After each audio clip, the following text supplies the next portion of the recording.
Meditation 10. Satan gets away with it. God is the only presence and the only power. God is the only cause, and his will is completely fulfilled at every moment. What we call evil or error is just a false belief that we form. It has no power apart from the power that we give it by believing in it.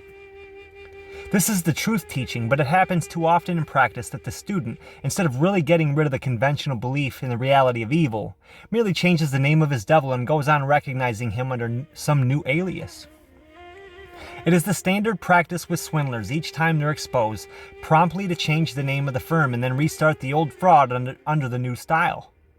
When once the name of John Smith has appeared in police reports, he does not, unless he is a very negligent villain indeed, again solicit your confidence under that title. It would be a waste of time.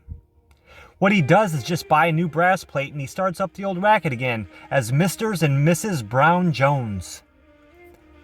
Later, when this in turn is exploded, he once more changes the style of the firm, let us say to Robinson and Company, and so on forever. And he never lacks victims, because so long as people will allow themselves to be swayed by mere names and outward appearances, instead of examining the underlying thought, they will never have protection. This is just the way in which apparent evil acts.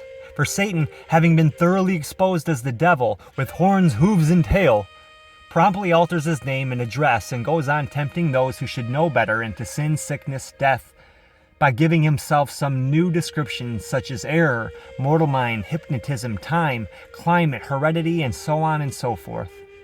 And only too often he gets away with it quite successfully. So instead of being emancipated from fear, his victims are now 10 times more under its dominion than they ever were in their orthodox days, and they suffer accordingly. They have merely changed the label on their superstition.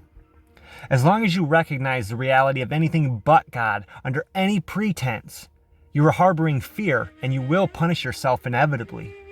It makes no difference whether you choose to give your bogey the name of Satan, Old Nick, Mephisto, or call it climate, heredity, age, or anything else. Isaiah 45:5 says, "I am the Lord, and there is none else. There is no God beside me."